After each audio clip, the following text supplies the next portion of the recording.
and he blew her a kiss. And my face was like, what? I was like, what? So when you become a mom, you have this fairy tale dream of what it's going to be like, and it's going to be like this perfect pregnancy with this perfect little belly, and I gained like 70 pounds and there was nothing perfect about that. It is time we take our motherhood back. This world is trying to take them away from us on a level that has never been seen before. It is enormous. It is enormous when you go through a Momsday moment. You know, what happened? Hey, Mom. Oh, are you okay? Go tell Anna. Go tell Anna to go wash your face, okay? Wash it. And so it's about being flexible. It's about being present. Stop being perfect. You're not. Nobody's perfect. You know, I ain't Jesus.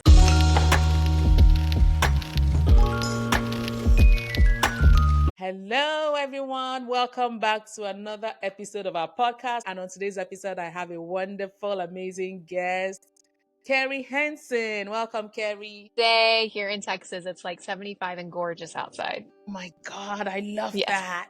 It's like in the 40s where I am right now, so it's kind of cold and gloomy, overcast. Oh, yeah.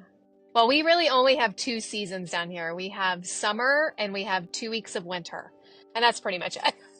So, but every once in a while we'll get that beautiful like 75-degree weather and everyone's out and we just kind of soak it up. I love it. I've always loved Texas. Oh my God.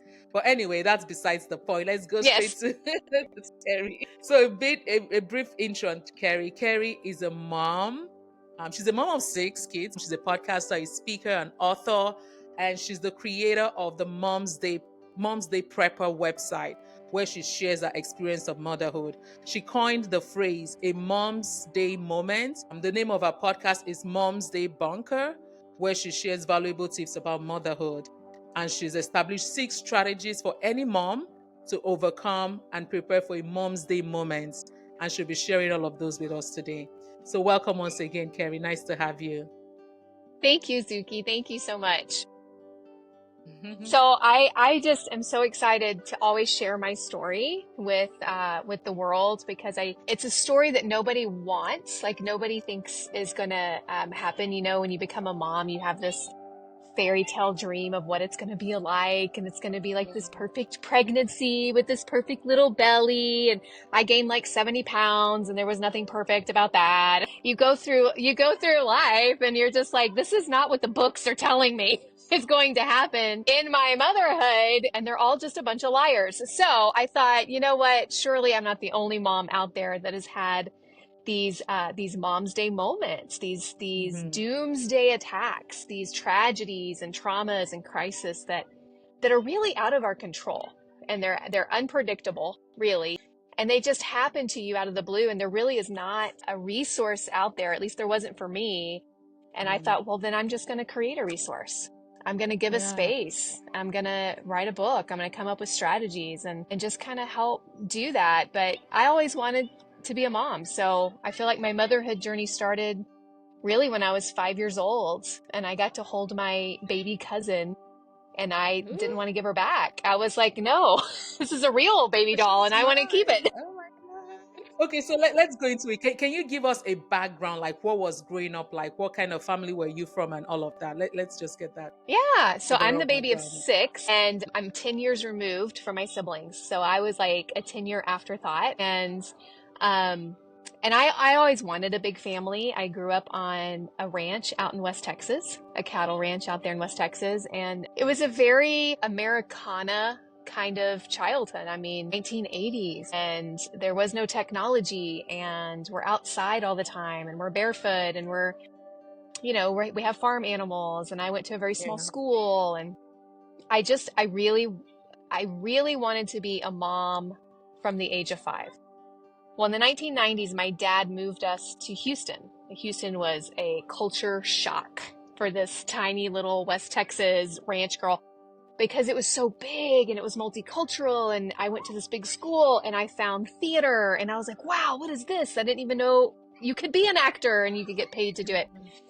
And so at the age of 13, I thought, I'm going to be an actor. I'm going to be a mom. I'm going to be an actor. And those two things really went head to head most of my life, and still are in a lot of ways. But at some point I decided I've got to put motherhood first. I want to be a mom first. And then when they revive the Golden Girls, I'll be ready. I'll be ready for the Golden Girls revival. Yes. I got to do this motherhood thing first. Yes. I know it's silly, but you never know. So, and I'm going to be Blanche, by the way. That's the one I want. Blanche is the one. What's her name? What's her name? The beloved White. Betty White. Oh, Betty White. Was that her character? Yes. No, she was Rose. She was like the dim-witted. Yes. She's a good one too. Blanche was the other one. Blanche was the slut, girl. The slut? That's what I could do. That's what I could do. They were all so good. That was such a good show. That was such a good show. Okay, forgive me. I have a lot of squirrel moments, but yeah. I became a mom, and it wasn't super easy, but it wasn't like really hard. As we become young mothers, we have to figure it out. We have to figure out all the things. And I was lucky. I became a mom in 2004, before the explosion. So how old were you then? How old were you? I was 24.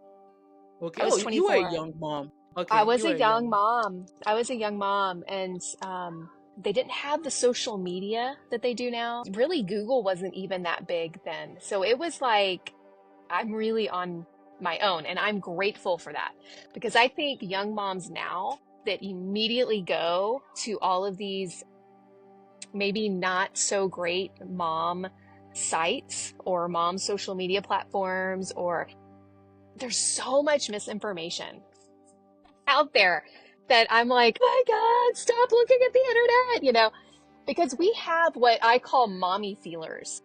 So growing up in West Texas, we had all these bugs are out here, and we have these little carpenter ants that have these little antennae. And in the South, we call the antennae feelers. They're feeling. Okay. They're feeling their way around. They're feeling the weather, how they survive. And we have those too. We have those mommy feelers in us.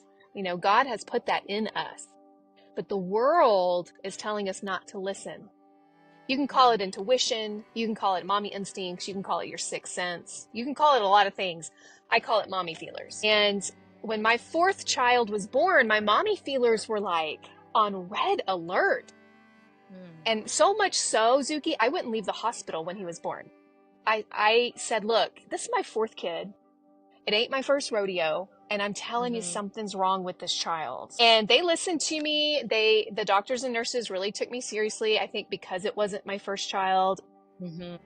My husband at the time was like, we just need to check this out. But they couldn't find anything wrong with him.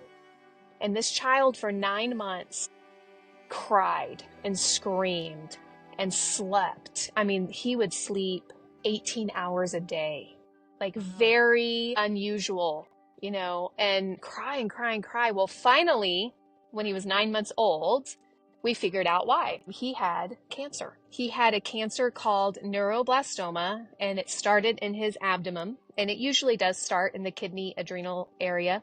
Okay. And it had taken over his body. And the older children who have this disease will describe it as like fire inside their body, like a fire poker just poking them over and over. So this poor baby was in pain. And my mommy feelers were telling me he's in pain. But there was nothing presenting. Childhood cancer is such a beast because it will not let you know it's there until it's too late. So we found it very happenstance. We were very lucky to find it when we did. He was already a stage 4. But I got to tell you, the doctors came into the ER. His blood pressure was 150 over 120 in a 9-month-old. And they said, if you weren't here tonight, you'd wake up to a dead baby tomorrow, because he was that close to having a stroke. Goodness. It was like an atomic. Oh, it was terrible. It was like an atomic bomb. Boom. right there, turn my motherhood upside down, turn our lives upside down. And like an atomic bomb, there are ripple effects, right? There's the wave that comes after it. Mm-hmm. So it was a journey. That was a Mom's Day moment. That was my first Mom's Day moment. Of course, I didn't call it that at the time. I called it walking through hell because that's what it was. It was just insanity. But we got through it. We pulled ourselves up by our bootstraps and we got through it. And he is today 9 years cancer free. So, Oh my God. yes, applause, applause. He's an amazing kid. 2 years after his cancer, we had another Mom's Day moment. This big jerk called Hurricane Harvey came up the Gulf Coast and just decimated Houston. And it was like 52 inches of rain in 48 hours. Now, Houston floods all the time. Houstonians are not, like we're used to it. We know what streets are going to be closed and what streets are not going to be closed when there's like even just 2 inches of rain. But 52 inches, 52. we could not be prepared for that. And our home flooded. And I was 37 weeks pregnant with my sixth. So boom, like another atomic bomb, and you lose everything. And as a mom, you collect and you keep all your stuff. You don't like just get new stuff every time you have a baby. And so we've gone through 5 children.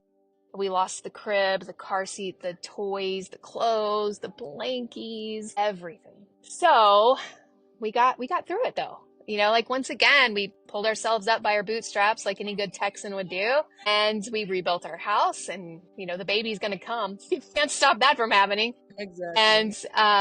And we moved on down the road. Then, boom, another one hits. But this one was a little different. My husband in 2019 was diagnosed with anorexia. And so this wasn't like an overnight atomic bomb drop. This was something that took time, right? It took time to get there. But once the diagnosis came in, it changed everything. I'm a stay-at-home mom. We have 6 kids. Now we have an illness. We got to get through this. How are we going to do it on one income? And somehow we managed. Somehow we got through it just in time for COVID. Oh, that's 2020. 2020, just in time for COVID. And we're like, oh my gosh, what is happening? But we got through that. And, just when you think you've gotten past the doomsday, like it can't get any worse, which are like famous last words, right? Spring break of 23, my 7-year-old son was hit by a 1-ton truck and he was critically injured. The entire left side of his body was obliterated, including his femur. And that is when I hit rock bottom. That was my rock bottom. I think when you see your child laying in a ditch, bloodied, broken, he never lost consciousness. He was screaming his head off. You can imagine the pain. I was so angry in that moment. I was so angry. I was cussing everybody, Zuki. I was cussing my husband. I was cussing the driver. I was cussing God. I was cussing. I was so mad. I was so angry. But once the anger subsided, once it calmed down, I was able to see and I was able to hear.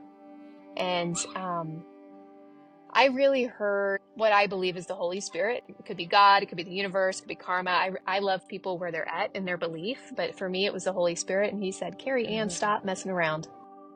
You're not living your purpose for me. And that's when Momsday Prepper was born. Because I thought there is no way I am the only mom out there. And sure enough, I'm not the only mom out there. There are lots of other mothers that are getting hit. And I started the Momsday Bunker podcast. I kind of just threw it out in the universe, and the universe replied with positivity, and doors were flying open, and these moms were just flooding in, wanting to tell their stories. I have learned so much from these incredible women who have lost their children, women who have fought the judicial system, women who have fought the school system, women who have fought the medical community. Women who have, the second season is incredible. There's going to be a lot of stories about human trafficking. Moms who lost their children that were trafficked and then got them back. Women who were trafficked as children and are now moms. Like, and this season we talked about fentanyl. It is a huge crisis. Oh my goodness. And It our is. motherhood is being attacked. It is being attacked all the time. So how do we get through it? How do we prepare for that? If I could go back to my 24-year-old self, Suki, and say, look, girl, some shit's going to hit the fan. I hope I can say that on your podcast. Like, if I could go back and say, this is going to happen to you, I would want to know how I can prepare, because I could not have stopped it. Yeah. It didn't matter that I was... Go ahead. I'm sorry. No, finish your thought. Keep going. Well, I was just going to say, it didn't matter that I was on the PTO. It didn't matter if my Instagram pictures were beautiful. It didn't matter if Christmas was perfect. It didn't matter that we all were nice and shiny all the time. It didn't matter if I was at church. It didn't matter if I was involved in the neighborhood HOA. Yeah. I could not have predicted or prevented what happened to my children or me. I couldn't have done it, but here's the hope. You can prepare for it. And you're not going to get that in some what to expect when you're expecting a book. It's not going to be in there. Oh my God. Wow. Like, everything you shared is so powerful. I'm not a mom yet, but I have moms all around me. My sisters are mothers, their kids are almost like my kids, because, like, I'm so close to them. So, but I imagine everything you're talking about, like being a mom and given that responsibility of caring for not just yourself but your children. It's almost like your children an extended version of yourself, right? So when they hurt, you also hurt. And like you were saying, a 24-year-old is like, okay, I'm gonna get married, have children, and a lot of times they say you want to have children because they're the most precious things. They make you feel, so loved and all that. But it goes way more than that, right? It's not just the love you feel from them, but you also have the responsibility to nurture them, take care of them, be there for them throughout their lifetime, right? And I imagine, even though you weren't going through the pain, like the neuroblastoma, the accident and all that, it was still a part of you that felt, the sting of what those kids were going through, right? So just being able to be like creating a community right now that you never had, right? Like sharing your story with other mothers who might be going through the same, situation. I'm sure I imagine how fulfilling it is for you, right? To be able to give back in that way. It is fulfilling. And I want to just kind of touch on this a little bit, because I did a talk with a library in, oh my gosh, Indiana. And there were a lot of teachers there. And I use this phrase a lot. And when I talk to moms that are going to come on the podcast, I always end with, it's time we take our motherhood back. And that means a lot different. It means differently to a lot of different people. Okay. What does that mean to me? Means something different to someone who lost their child, right? Like, praise God, I have not lost my children. And that is not lost on me, because three of my kids have kissed death, 3 of them, So it is time we take our motherhood back. Well, who are mothers? Well, you are a mother. You have nieces and nephews. A teacher is a mother. They have students. A nurse is a mother. They have patients. My neighbor kids are my kids. My Sunday school kids are my kids. We are innately mothers. Women are innately mothers. And I don't want to get into the political, gender topics. Females are mothers.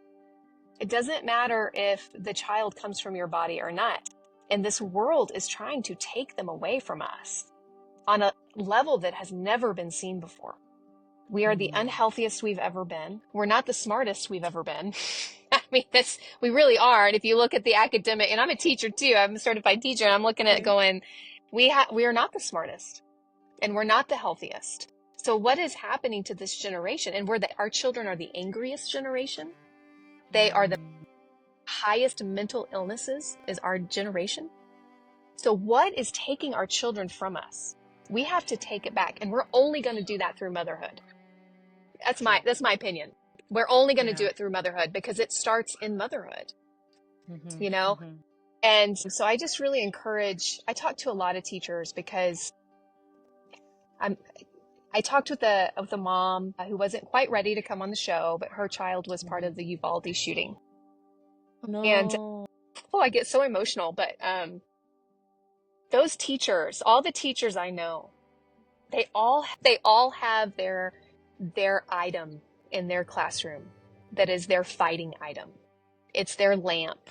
Some teachers keep a bat in their classroom. Some teachers have a golf club in their classroom.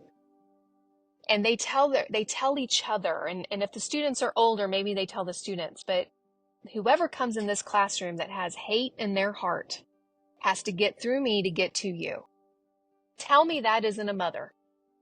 That is a mother. That is so heroic. That is so, oh my goodness. That is a mother. And so we have to take our motherhood back. And the Yeah. Momsday Bunker is a place for these moms who have suffered these tragedies and these traumas, these Momsday moments, to just have a space to tell their story.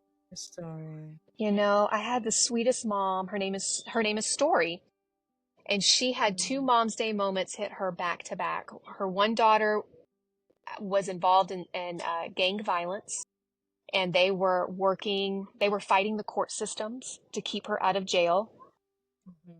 And when they were going through that, her other daughter was struck by a vehicle and she passed. And this mom just needed to get it out. You know, she just needed her story to be out there in the world. She needed to have a voice. And I'm so honored to be able to have done that for her and a lot of other moms too. Yeah. And there's always hope. So I was at a talk the other day and they had tissue boxes all over the tables. And I was like, guys, it's okay. You might not need them. Maybe for like 2 seconds, you're going to need it, but then you're going to feel good because there's so much beauty. There's so much beauty in the And sharing ashes. those experiences. Sharing those experiences. You know, your house is burning down around you. Or in my case, it literally flooded away, like the water washed the house away. Oh But my when it's goodness. over, you see the beauty in the ashes. You know, you see the beauty in it. So I'll tell you a quick story, Zuki. When my son was hit by the truck, he was 7 years old, and the truck hit him. He arced 15 feet in the air, and he landed on his face, and he tumbled. And he had 12 broken bones, 4 lacerated organs. He road rash from head to toe. His skin on his face was peeled back. He was screaming. It was the most horrific thing I have ever seen in my life. And I cried and I was scared and I was cussing everybody, girl. I was cussing everybody, and I was so scared. And I'm sitting there. We finally get to the hospital and he's airlifted and we're driving and we're in this remote area. And, you know, it's like you can't breathe in those moments. You can't think clear in those moments. And I'm sitting there and we're almost 24 hours after the accident. And the pediatric neurologist walks in and he looks at me and he says, "You are so lucky that he landed on his face." And I said, "What are you talking about? He's bloody. His skin is peeled off. He's in so much pain." And he said, "If he had landed 1 centimeter in any direction on his head, you'd be burying your child right now." So the beauty of that is that he landed exactly where he had to land to live and to have 0 brain damage. There's so much beauty in this. And that accident started this incredible journey that our family is now on that would have never happened. Well, I don't want to say it would never happen, because I think if God wants something to happen, it's going to happen. But it just something needed to catapult our family in the direction that it needed to go. So there's so much beauty in every moment. So I have to give a little encouragement to people, because whenever I tell my story, they go, "My God, girl." Like, did all that, you know, as you're telling this story, I'm just imagining how, like, because you have not just this one child, for instance, right? But you have other kids. You have 6 kids. How did you manage? Because I'm sure you were also taking care of the others, right? While taking care of this the sick kid or the Yes. one that was involved in accident. How Yes. did you Yes. do it all? Did you have support from family, your husband, or were you just a superwoman that did it Yeah. all? Yeah. Right. And did you feel mom guilt sometimes? Because I hear that a lot. That a lot of moms, they feel guilty, like when they're not able to give sufficient time for each child, right? Or they take care of themselves. They're like, oh my, I'm not giving myself. Was there like mom guilt in any of all of those? Mom guilt since the day I became a mom. I think it's like wired in us with the mommy feelers, like, I'm letting him cry 5 minutes, like, oh my God, I'm so guilty. But it is enormous. It is enormous when you go through a Mom's Day moment. G was Super G. We call him Super G. He was, oh, what happened? Oh, are you okay? Go tell Oh, Anna. you Go tell Anna okay? to go wash your, okay, wash your, oh, I'm sorry. You Here want you go, honey. you want us to pause? Sorry. No, no, it's okay. This is motherhood. You have to be flexible. This is motherhood. I know. We're okay. There's no blood. There's no blood. We're good. Okay. We're good to go. Okay. Good. Um, Awesome. but G was 9 months old and I had three older children. And then I was also pregnant. So Mm. there were several factors going on. There was the pregnancy factor, but then there were the other Yeah. children factors going on. And I was very scared. I was very guilty the whole time because I was like the stay-at-home mom. I made the hot breakfast. I packed the lunches. They had Mm. cookies when they got off the bus. Like I was trying to be, what's that lady's name in Leave It to Beaver? Like the old 1950s Yeah. crap housewife that nobody can live up to. Like nobody can live up to that. I wasn't even living up to that. But in my head, I was like, okay, this is for Facebook, this is for Instagram. Yeah. What BS is that? I tell you something else. Mom's Day moments will wake you up to reality. They're going to wake you up to reality real fast. But I was really scared for them because I wasn't going to be there for them. For 10 months of their life, they lived with nannies and grandparents because I was at the hospital. And I was there for Mm-hmm. good reason. I was there to, fight Yeah. for Take and care of your save brother. Super G's life. But years and years later, I started this podcast and I had Harry and Jay, my two oldest children, come on the podcast to talk about the siblings perspective, right? I was ready for it. Suki girl, I was like, oh, they're going to tell me how horrible it was. And I was such a horrible mom and I ruined their lives and cancer ruined their lives and all these things. And they were like, yeah, I don't really remember. Like, I remember getting gifts and presents and ice cream. So So grandparents did a lot. They really, took good care of them. Yeah. yes, and we had an amazing, well, she was just a babysitter when we hired her, but then when we got diagnosed with cancer, she was just amazing. And she stepped up and we hired her full time as a nanny because, halfway through treatments, I gave birth. So then I had an infant and, a baby. They're only 15 months apart, but it's incredible how mom guilt will steal your motherhood. Yeah. So when you take back your motherhood, part of that is recognizing, becoming aware of, and letting go of the guilt. Mm. And Yeah. that is one way, because that's just another form of fear. Fear. And That's fear true. is what takes it out of you every time. Yeah. That's true. No, I think I really need to go subscribe and listen to your podcast because I love to listen to moms talk. Like it's something, Yes. yeah, I really hope and wish I can be one someday, but I just love to live vicariously through moms because I think it's a Yes. very important and fantastic responsibility, to Yeah. nurture another human, to take care of them all their lives. It's fantastic. And I love what you're talking about the second season. So I'm going to put your podcast on the screen so that people can also go watch and listen and subscribe. Yeah, I love that because I Yes. feel like coming Thank to you. share your story because a lot of people feel like because so I come from a big family. My mom gave birth to like 9 of us, and I'm one of the younger ones. I'm one of the younger ones. So I always looked at her in admiration as a little kid because she was just able to manage everything.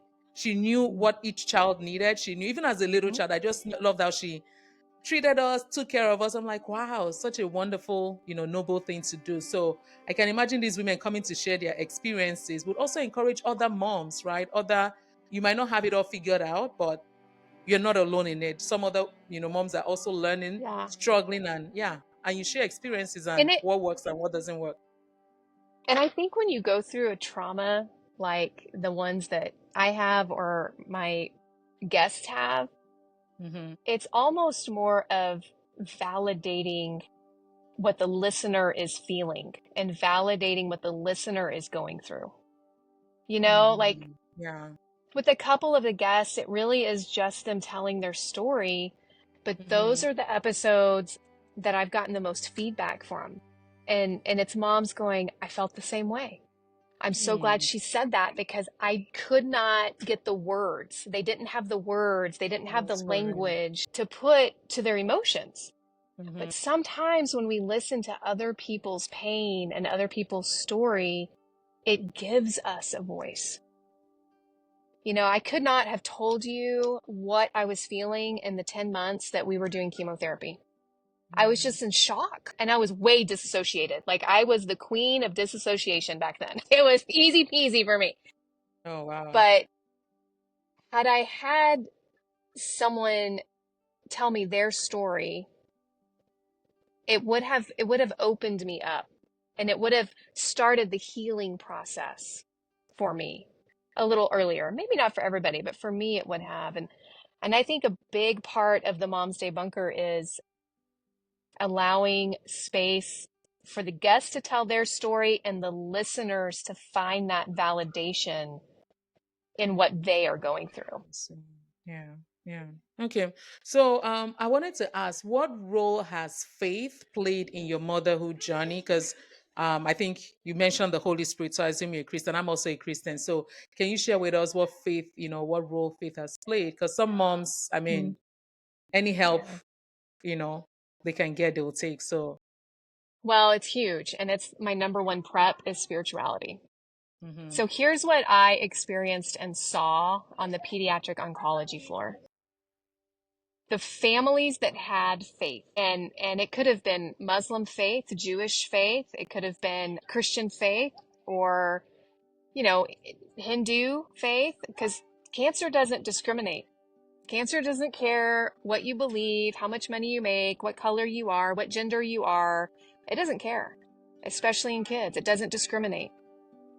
But the families that had spirituality, who had a faith, were the families that got through it easier.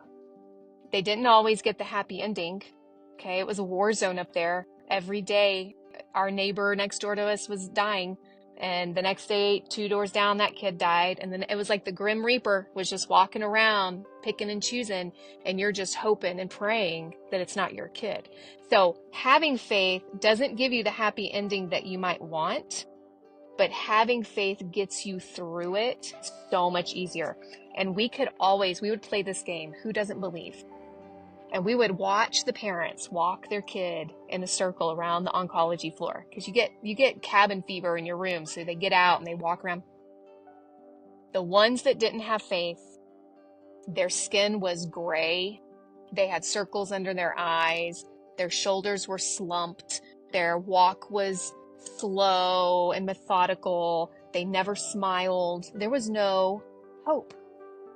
There was no hope. And I always tell, because, listen, the American Christian Church is... Looks like your recording stopped. How do I do that? What do I do?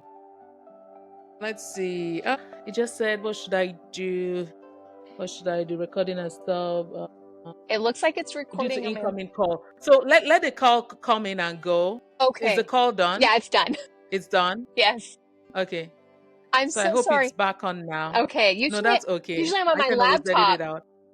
Okay. Anyways. Yeah. Can you see it back as recording on your screen? Yes. It's back. It's going. Yes. Okay. Cool. Suki, I'm sorry. Okay, cool. Yeah. Like I said. Oh, that's fine. We're improving today.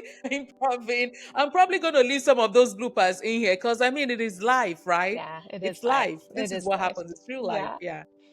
Okay. But back to the spirituality. I have struggled with my faith since Hank got hit by the accident. Meaning, I'm having some very serious conversations with God. Like, what's going on here? Like, am I supposed to be Job in the story? Because I don't want to be Job. No, thank you. Put me in as Rebecca or somebody, okay? Or Esther. Like, I don't need to be Job. And I know that a lot of it is about surrender. And it's a reminder that we have to surrender. Surrender. Because he will bless us. But I don't know about you, but I love to control my life. Love to be in control. We all do, don't we? We all do. And, you know, when it comes to fulfilling God's purpose, you can't be in control. And I go through days where I'm still so angry. I'm like, but God, why? I'm a good person. I've been a faithful follower. I've been this, I've been that. And we're Lutheran. And so as a Lutheran, you go through confirmation. It's kind of similar, a little similar to the Catholic Church, but we go through confirmation in 7th and 8th grades. Banana, my third child, is a 7th grader, and she's going through confirmation. And I'm going through the catechism and scripture with her in this class. And this theme came up of, do we choose God or are we chosen by the Holy Spirit? And I've always said to people, once you know Jesus, you cannot unknow him. And it doesn't matter how angry you get. Yeah, that is true. It doesn't matter how awful your life is. It doesn't matter if you are a drug addict. It doesn't matter if, you know, you're in an accident and your legs are cut off and now you're an amputee. It doesn't matter. It doesn't matter if you go out and you murder somebody. If you know Jesus, you cannot unknow him. You cannot unknow him. And I think that is the Holy Spirit choosing us. We have to choose him every day. Our choice and our faith is a daily choice. It's a daily choice. Wow. I like what you said. If you know Jesus, you cannot unknow him. So even when you backslide, like for backsliding Christians, you might be backsliding, but your spirit knows Jesus, like you've encountered him. That experience happened to you, right? You might have forgotten, but it's still there somewhere, you know? I mean, I think that's the beauty. I was ready to walk away when Hank got hit. Like, I was ready. I was like, I'm not doing this anymore. And that lasted about 2 months. And you know, what saved me was my second most important prep, and that's community. And my community would not let me quit God. They would not let me quit Jesus. And they prayed so hard for me, and they prayed over me.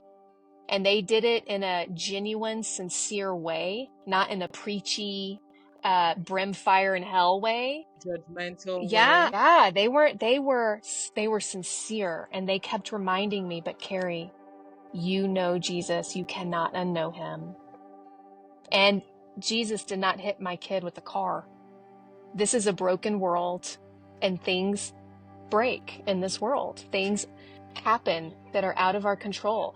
God did not hit my kid with a car. God did not give my kid cancer. God did not destroy my home or make my husband sick. God has carried us through every single Momsday moment. And, you know, I don't talk about it on every podcast because it just depends on like what podcast is going through, but I feel the emotion coming up because I can see him carrying us. I can see it. And it's so hopeful. And your community is so important. You got to have those people that will pray for you, that will feed you, that will hug you and love you, and not walk away when times get tough. You know, not sweep it under the rug. Do not go to a friend that loves to say, God's got this, bless your heart. No, you want to go to a friend that says, it happened to you really sucks. And I'm going to sit in the anger with you. Because anger is not a bad thing. And I think Christians kind of get a little uppity when it comes to anger. But anger is an emotion that has been placed in us, and we are created in his image. What does anger do? Anger tells us when a boundary has been broken. You think a boundary wasn't broken when some guy hit my kid with his car? Huge boundary. Huge boundary. So of course my rage was way up here because it was a huge boundary. So I always tell moms, like, your anger is telling you something. Don't ignore it.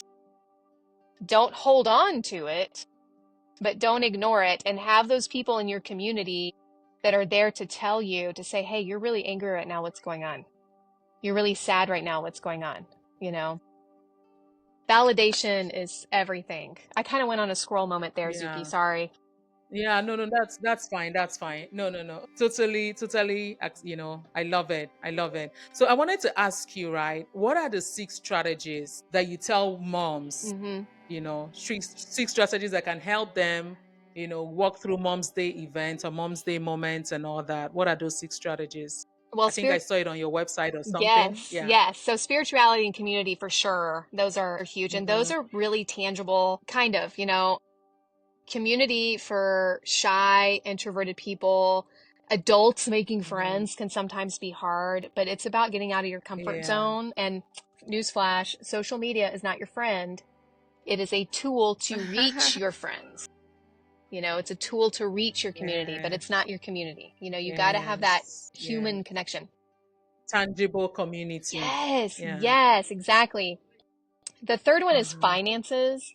And that is one of those icky preps that nobody really likes. But if you're living Mm-hmm. paycheck to paycheck and your kid gets a diagnosis of cancer or heart failure or diabetes or, the list goes on, there's not a dime you will not pay to save your child's life. And you have to pay your bills. So Mm-hmm. it is so important to have a savings account, be debt free, Mm-hmm. make sure that you are set up in a way that when emergencies happen, that your life doesn't completely fall apart financially. And I saw that with Hurricane Harvey the most, because the majority of the people in my neighborhood where I lived did not have flood insurance, because our neighborhood had never flooded. It was built in the 1970s. It had never flooded. They didn't have flood So, insurance. So if you don't have that flood insurance and you just lost a home and it's going to cost you $250,000 to rebuild your home, you're sunk. Where are you going to get that? mm, You know? So you have to be prepared financially. You have to really be honest with yourself. Like, you have to look yourself in the mirror, look yourself in the mirror and go, do I really need a trip to Target or Starbucks, or do I need to put that over here in case of an emergency, or to pay down this debt, right?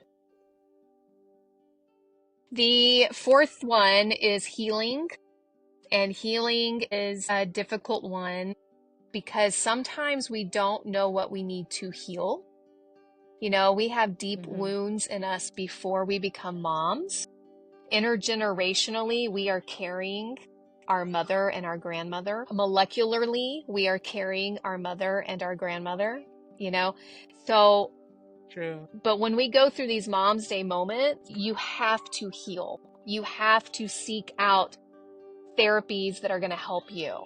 CBT therapy, the talk therapy, I think is okay. I think that it's a tried and true therapy. I also think that it's old school.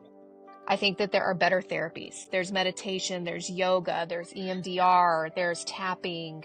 There's a lot of things you can do for healing, but you're not going to do Mhm, it by yourself. And that's what I tell people a lot. Like, don't go to Barnes and Nobles, get a book, and think you're going to read a book and heal yourself. It doesn't work that way. And my favorite book for everyone to get is The Body Keeps the Score. And he talks about okay. trauma, and he says, hey, your trauma is being held in your body.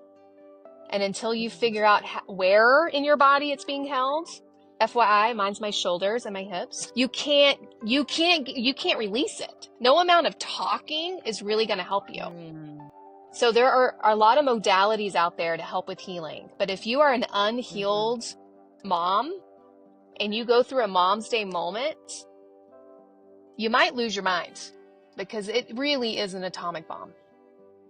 So we've got to prepare ourselves with that. The fifth one is memories. So I was really broke at 24 when I had my first kid. And at that time, Ann Getty was really big. It's like this infant photographer. And all these photographers are trying to do the Ann Getty cute infant photos. And I couldn't afford it. And I thought, well, we don't need it. We don't need it. And I held on to that belief with my second, my third, and my fourth child. Well, G was 9 months old. They're telling me your child's not going to make it to his first birthday. And the first thing I think of is, oh my God, I have no pictures of this baby. And I'm never going to get this baby back. And I'm never going to get Banana back and Jay back and Harry back as an infant. So from that moment on, memories was actually my first prep that I developed. It was like, I have to seize the moment every chance I get. Number 5 and number 6, by the way, have infant photos. It's like I'm getting those infant photos. Glad I did. I'm so glad I did. You know, but it's like, take 2 hours on a Sunday and go play in the mud with your kids. It doesn't have to be Disneyland. I'm not talking about Disney World and Disneyland. Who can afford those anyways, you know? I'm talking about real memories, videotape it, take pictures of it, get in the stupid bathing suit in the summertime. And none of us moms want to be in bathing suits, you know, with our, you know, stretch marks and breastfed boobs. Like, no, like we don't want that. But you know what? You're gonna want it. You're gonna want it if something happens. And your kids are gonna want it. Yeah. After you pass, they're gonna want to look back and go, my mom was there. My mom was there. And then the last one, which is the one I'm usually most excited about, is awareness. And you know, self-awareness is important, and that also comes in with healing, but it's the awareness of this world. So this first season, I hit fentanyl, you know, like it is a huge problem. You know, life as we see it, there are, my gosh, 100,000 people a year are dying from fentanyl overdose, and they don't even mean to take it. They don't even know they're taking it. And they are ODing on this. And these are college kids. These are teenagers. You know, these are people between the age of 15 and 25 that have their entire life ahead of them. And it's about awareness. It's about being aware of the world you're in, and how do we prepare ourselves and our children. Say, hey, don't buy Adderall on the internet to stay up studying for your final exams in college. It might have fentanyl, you know, like just talking to them, having conversations with them. And season 2, we're going to do human trafficking. And I have some amazing guests coming on, professionals who are going to give us some stats about what it really is. Like, spoiler, but in my mind, I had it like some bad guy is going to like grab my kid off the street and go sell them to some Asian country or Central America. It is the uncles and the aunts and the moms and the dads and the cousins who are trafficking these children. Like 90% of the trafficking cases are family members. Family members. I didn't know. Now I know. And so it's about becoming aware of what is happening in our world. That's how we take our motherhood, is through that awareness piece. So those are kind of the 6 strategies, and I always get excited about talking about it, because it's like, man, if I had that when I was 24, I don't know what I would have done. Maybe I would have, you know, some of them would have been easier than others, but in hindsight, you know. Wow, no, it hit the nail on the head for each of those strategies you listed, and they're all on your website, right? So people, I think your website is so beautiful, because I browsed and I was like, oh wow, this is quite a lot of information. Thank you. That's nice. I wanted to ask you, so I mean, you make motherhood sound, because I can't imagine like having 6 kids and a husband to, you know, take care of the household. So how do you juggle it all together? Like, and what will be your advice to busy women, busy moms who work 9 to 5 jobs, and also have to come home to do that, you know, take care of the family? What's your advice to them? My gosh. Well, I think if I were doing it perfectly, I would have perfect advice. But to be honest with you, you just have to take it day by day. You know, like today, we were supposed to be at our destination before recording, and I'm like, well, we're going to stop in the middle of this. The video went off. Oh, you hear me? Am I there? We're going to stop in the middle of Texas at a park so I can, you know, do this interview, which I love to do. And so it's about being flexible. It's about being present. stop being perfect. You're not. Nobody's perfect. You know, I ain't Jesus. You ain't Jesus. Okay. We're not perfect. We don't need to be Instagram worthy. We just need to be present. We just need to love our children. Yeah. And Simple. that's hard. Yeah. That's hard sometimes. Yeah. Simple. I can see working on that. I know. This is a real. I love moms. I love, like, you guys do a lot, like, you know. So what are you working on now, and where can people find you? And what, I think you have a book, right? Can you talk a little bit about your Yeah, book? so the book is in progress. It's getting Okay. published. It's called Look Both Ways, and it really is just a detailed memoir of all the Momsday moments that I went through in detail, and kind of Okay. how my upbringing, my childhood, my life helped develop this piece in my heart, this preparedness piece, this Mom's Day prepper. You know, I have to bring a little humor into it and bring it in the prepper community, which I love the prepper community. They're great people, but just knowing that we are called to be prepared. Humans have been prepared for centuries and centuries, you know. But the book is great. The book is going to be great. A blog is coming. It should be published like in the next week or so. I'm excited. So I have my first 3 blogs ready to publish, and I pull a Nice. lot from the book into the blog, like little snippets that you get to see. I'm a storyteller, you know, and I'm an actor. I trained to be an actor for 30 years, and I'm represented by one of the Wow. best agencies here in Texas. So I bring in a lot of movie analogies into the book and stuff. And speaking engagements, I'm always speaking. So if anyone wants to book me for a virtual or in person, they can reach me through the website. Okay. I don't know, girl. There's so much. It's like, oh, and I have all these There's children, so and I have. much. When you're so talented, there's so much you can do. So it's like, okay, what do I do? I know. Like, you can do it all. Oh, I wish. Oh my gosh. No, but I'm interested in keeping up with your blog. So you said, is it a blog or a vlog? So like a video No, blog, it'll like be a on blog. YouTube? Is that what you mean? It'll be a writing Blog. thing. So written. Yes. Okay, Yes. writing. But my Okay. teenagers are constantly on top of me to do YouTube. They're like, you need, and then my You audio engineer. should, Keri.